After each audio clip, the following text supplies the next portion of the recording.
Hi, welcome back. Day two, part two. Got stuck into this here this morning, so I borrowed a large impact gun and that pulled the nuts off in 2 seconds. So I'm gonna get stuck into this today, get the shafts pulled out, get this gearbox pulled out, and maybe get this gearbox pulled out today as well in one day, because this one should be a lot quicker. So again, a bit of time lapse and cutting back in whenever I need to. So we'll see how we get on here today. Cutting back in, I have, like I said, shafts removed and I've built that back up again so I can keep this rolling. I have the engine supported on the jack. I've loosened off the gearbox mount in here and I've started loosening off all the 13s around the bell housing. I've also taken the cables here for the power steering pipes, disconnected them, disconnected the earth off the gearbox. So the idea, which you're not going to be able to really see, but you can see in the laps, is I'm going to drop this nut off, lower the whole lot down, start taking off the bell housing bolts, and then we'll wriggle the gearbox out and underneath. All being well, that's what it's supposed to do anyway, going to plan if it all works. So we'll see how we get on with that.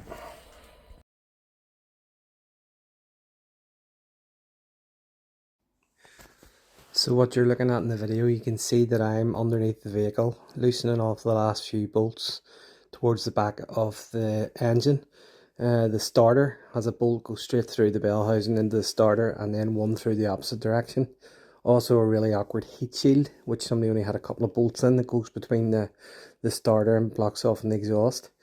So you can see me taking that out, and then what we do is we use a scissor jack to support the engine. I take out the rear engine mounting as well, so there's only one holding it and the jack. And then with the help of my dad, we are lowering the engine down towards the front of the vehicle and actually pulling it forward slightly. So when the gearbox was being lowered, there's a subframe at the back which was catching the rear diff off the gearbox, and that was making it awkward to get out. So you can see us sort of going at it a few different times, and then we managed to get it out and have to jack the van up just to get the clearance, to get the height for the gearbox to slide out underneath.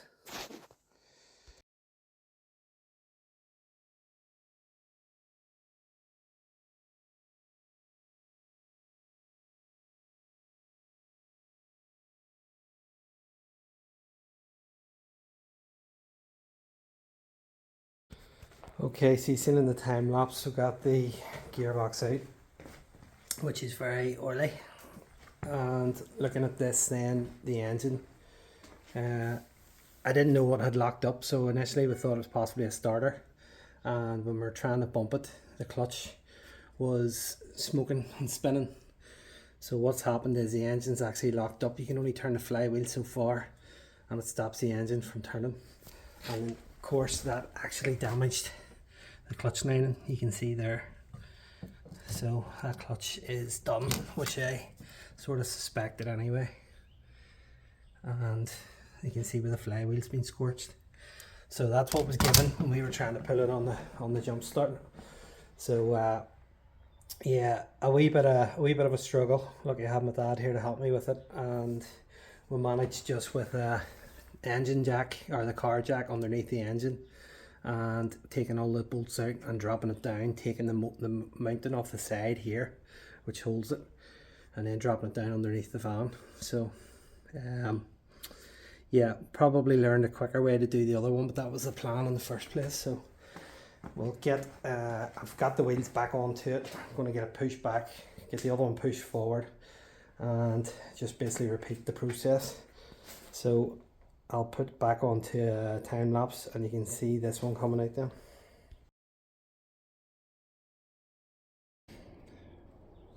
Right, so wheels are back on this van.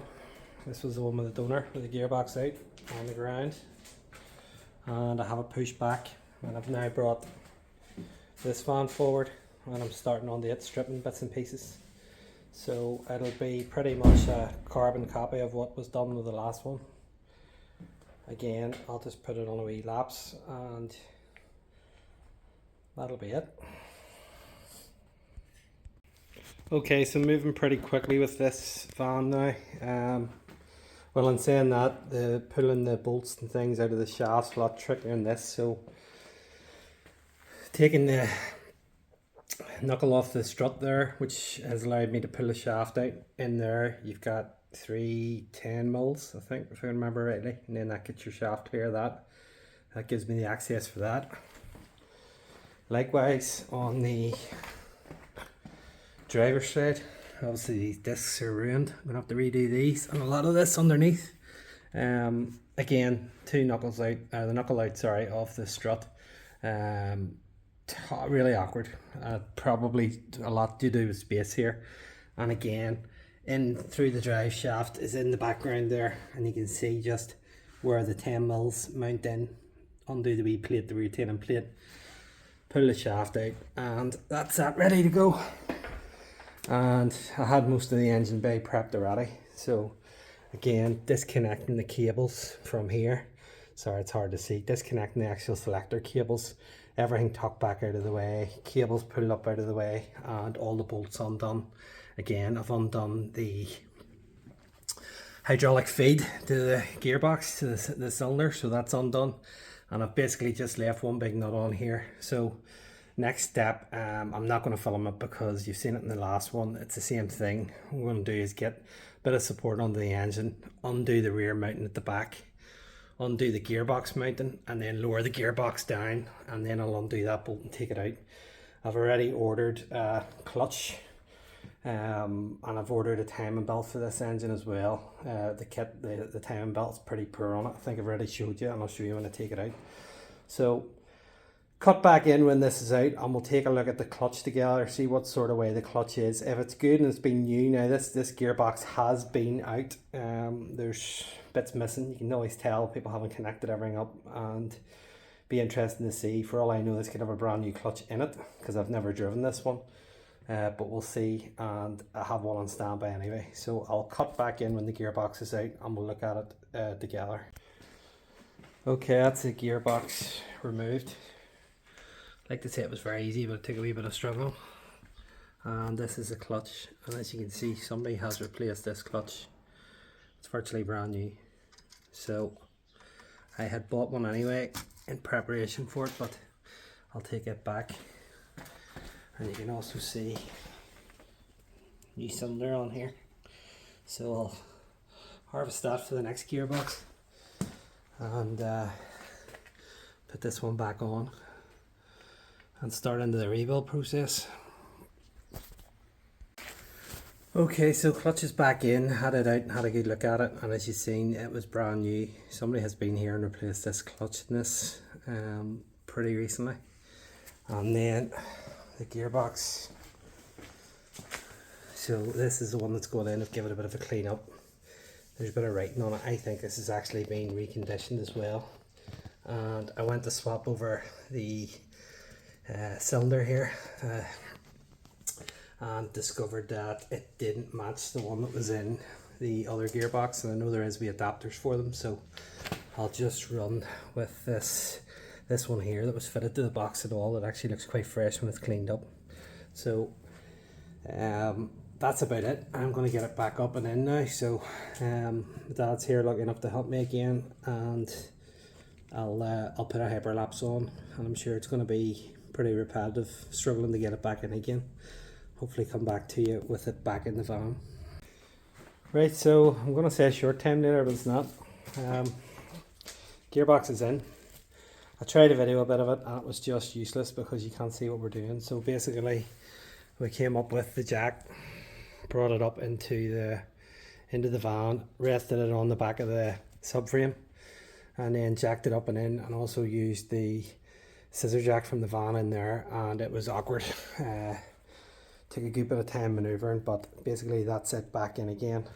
Starter's connected. I'm starting to run through all the wires and cables, connect them all up. Some of these wires, these are previous repairs, somebody else has done, which I'll fix, but I'm not too concerned about. And also cleaning down the gearbox. As I said, I think it has been reconditioned, replaced, and the clutch has been put into it. So that's hopefully a good thing for me. Most of the parts are new. So I'm going to carry on, connect up the change cables, and I think that's about it. Then drive shafts in, so I'll come back in again in another wee bit, and then we will be going for just to start to make sure everything's connected up. But it should be, it was running before, so there shouldn't be any issues, hopefully. Okay, so we're into the second full day of the project. Well, sorry, halfway through the second day, and I have got the gearbox in.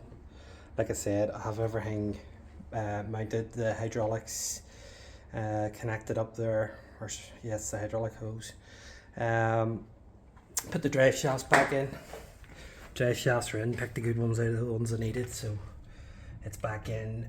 Bolts are in it. Bolts are loosely in here. Drive shaft nuts connected up.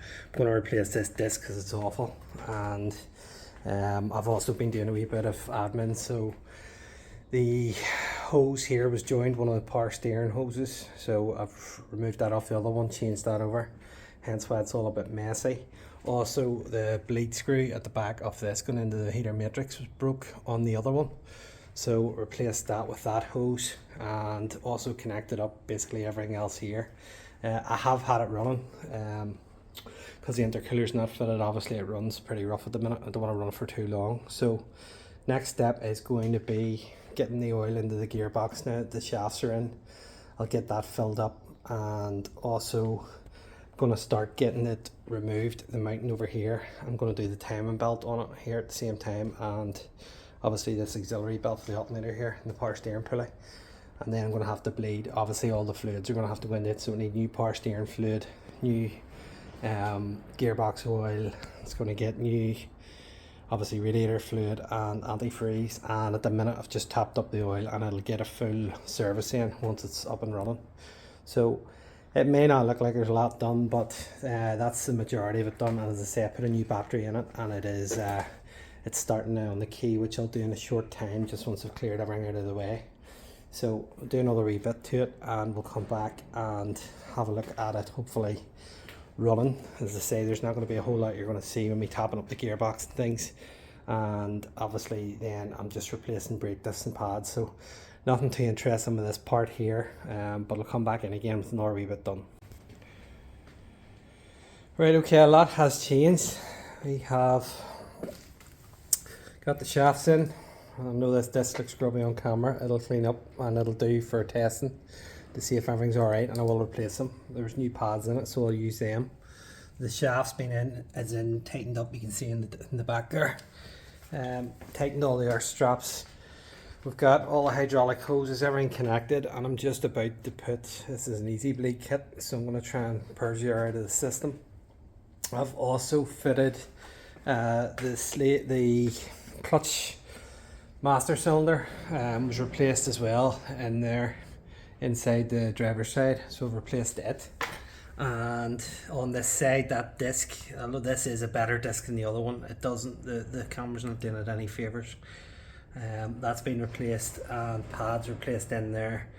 That caliper is actually off the other one. This is a caliper that came off this, and you can see there's rubber's missing. It was seized, which is what caused the problems. So the van is virtually ready for a startup, but I'm going to just bleed the clutch first, and then I'll start it up, and then timing belt. So we'll see how we get on with the bleeding.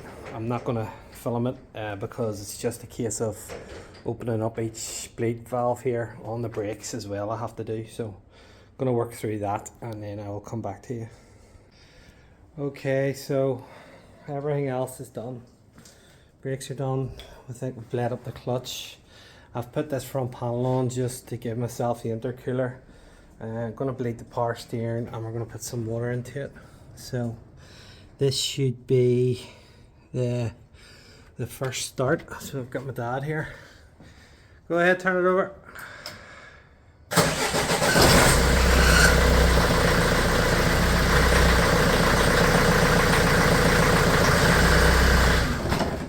Happy days. So I'm going to get some water into it now and let it run for a wee bit. You can hear a bit of a squeak, that's the power steering, just because the fluid's out of it. So I'll fill that all up now.